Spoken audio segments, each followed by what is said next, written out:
संत सोपानकाका सुंदर माझी शाळा अभियान स्वच्छ व सुंदर शाळा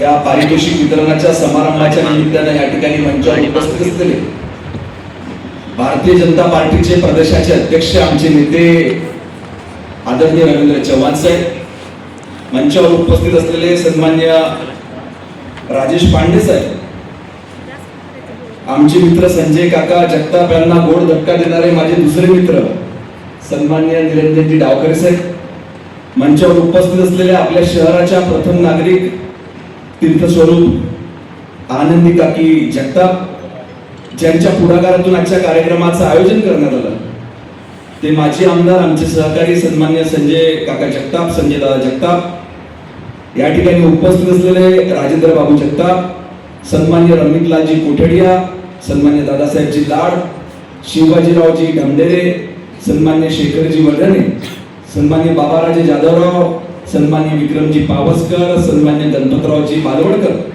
मंचावर उपस्थित शिक्षण क्षेत्रातले सर्व मान्यवर मंडळी आणि या ठिकाणी अतिशय पवित्र अशा कार्यक्रमात पवित्र नगरीमध्ये पवित्र कार्यक्रमाला उपस्थित असलेले सर्व मान्यवर मंडळी, आपल्या सर्वांचे या ठिकाणी मनपूर्वक आभार व्यक्त करतो की मी माझ्या आयुष्यात आनंदीताईंनी मला विचारलं की आपण या ठिकाणी पहिल्यांदाच आलात का, तर मी त्यांना सांगितलं की पुण्यात खूप वेळा आलो होतो, परंतु आज ऐतिहासिक इतिहासात नाव असलेलं पुरंदर शहर सासवड नगरीमध्ये प्रथम येण्याची संधी संजय भाऊ आपल्यामुळे आपल्या सहकार्यांमुळे मिळाली, याच्याकरता मनापासून आपल्या सर्वांची या ठिकाणी ऋण व्यक्त करतो। आज जी संकल्पना आपण साधारणतः 5 वर्ष आधी सुरू केली, त्या संकल्पनेचं गांभीर्य आणि महत्व लक्षात घेऊन राज्य सरकारनं आपली ती योजना स्वीकारली आणि संपूर्ण राज्याकरिता मुख्यमंत्री माझी शाळा सुंदर शाळा ही योजना सुरू केली, याच्याकरिता देखील आपल्या सर्वांचं मनापासून अभिनंदन करतो। आणि लवकरच या विभागाचा राज्यमंत्री म्हणून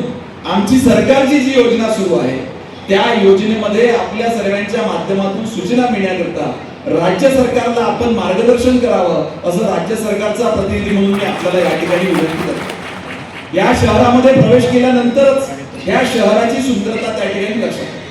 मी काल माहिती घेत होतो की आपण ज्या भागामध्ये चाललो त्या भागाची खासियत काय, तर माहिती घेताना मला असं देखील मिळालं की भारतातलं सुंदर शहर म्हणून देखील आपल्याला या शहराला त्या ठिकाणी पुरस्कार मिळाला।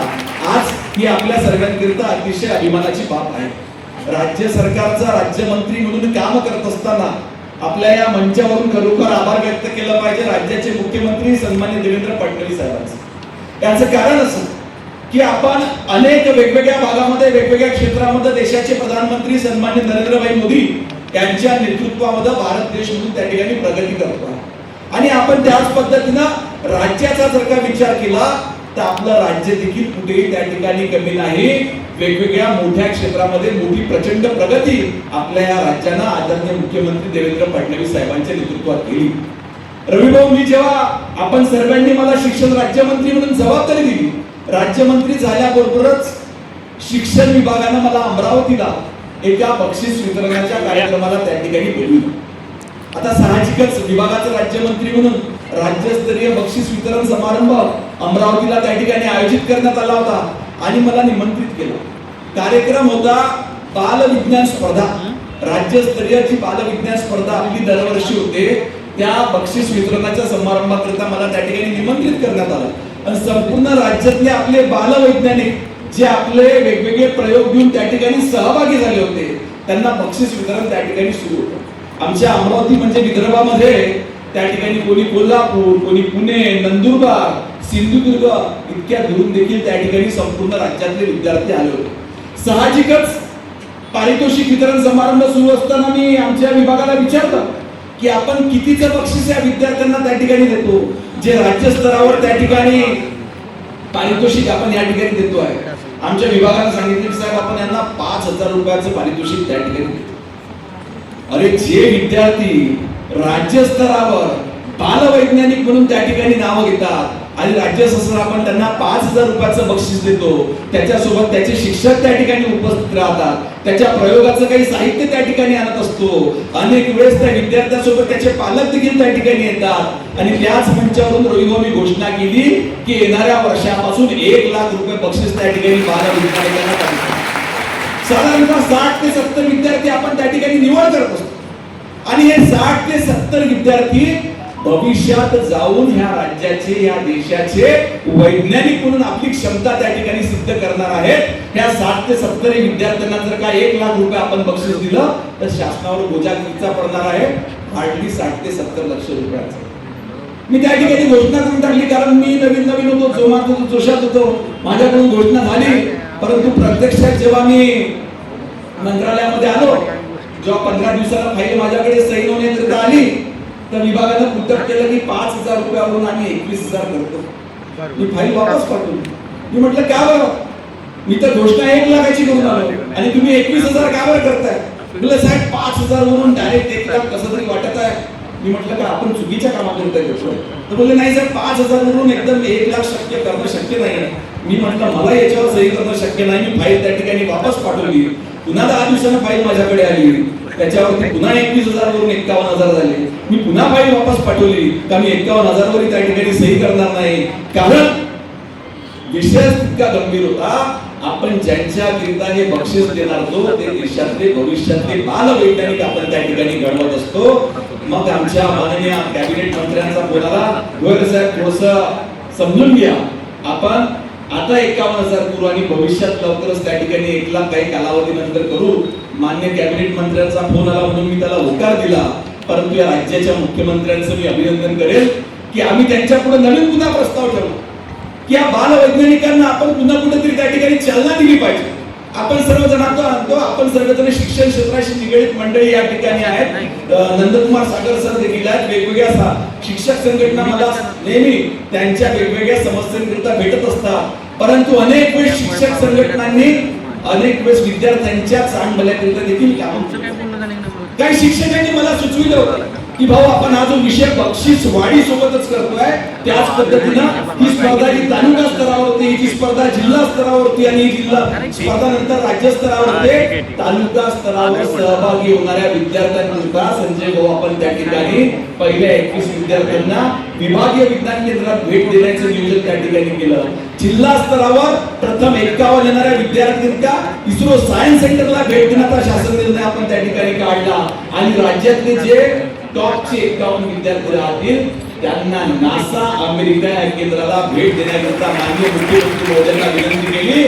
आणि माननीय मुख्यमंत्री महोदयांचं अभिनंदन आणि आभार याच्याकरिता व्यक्त केलं पाहिजे की जेव्हा अर्थसंकल्पात त्यांनी भाषण दिलं, त्यांनी स्वतः अर्थसंकल्पामध्ये याचा उल्लेख केला आणि आज त्या ठिकाणी राज्यातल्या प्रत्येक तालुक्यातले 21 विद्यार्थी बालवैज्ञानिक हे त्या ठिकाणच्या विभागीय विज्ञान केंद्राला भेट देणार आहेत. प्रत्येक जिल्ह्यातले 51 विद्यार्थी हे इस्रो सायन्स सेंटरला त्या ठिकाणी भेट देणार आहेत आणि येत्या वर्षी पहिल्यांदाच राज्यातले 51 विद्यार्थी नासा अमेरिकेला या विज्ञान केंद्राला त्या ठिकाणी भेट देणार आहेत. अशा पद्धतीचे अनेक ऐतिहासिक निर्णय घेण्याकरिता मदत करणारा मुख्यमंत्री या राज्याला त्या ठिकाणी मिळालेला आहे. मुख्यमंत्री डिजिटल शिक्षा अभियान त्या ठिकाणी असो किंवा मुख्यमंत्री माझी शाळा सुंदर शाळा ज्याची संकल्पना आपण त्या ठिकाणी मांडल्या, अशा पद्धतीचे अनेक महत्त्वाचे उपक्रम या ठिकाणी राज्य सरकारच्या वतीनं संपूर्ण राज्यामध्ये राबविण्यात येते.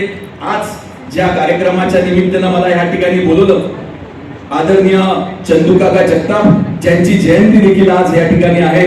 त्यांचं सहकार क्षेत्रामध्ये, शिक्षण क्षेत्रामध्ये प्रचंड मोठं काम होतं आणि त्यांचं काम पुढे नेण्याचं वारसा या ठिकाणी आमचे मित्र संजयजी जगताप यांनी घेतलं आणि त्यांना सर्व सहकार्यांनी मनापासून या ठिकाणी सहकार्य केलं. याच्याकरता त्यांच्या सर्व सहकार्यांचं देखील मी मनापासून आभार मानतो. आज फक्त एवढंच सांगू इच्छितो, कारण जास्त वेळ आदरणीय प्रदेश अध्यक्षांना यानंतर कोल्हापूर जिल्ह्याचा देखील दौरा करावायचा आहे आणि तितक्याच सक्षमतेनं देवेंद्रजींना आदरणीय रविदादा सारखे सरदार, मजबूत सरदार मिळाले. त्याच्यामुळे भारतीय जनता पार्टी संपूर्ण राज्यावर इतकं प्रचंड मोठं काम त्या ठिकाणी उभं करू शकतो. आता योगायोग म्हणजे संजू भाऊ, तुम्ही ज्या जुन्या घरात राहत होते त्या जुन्या घरात मी होतो.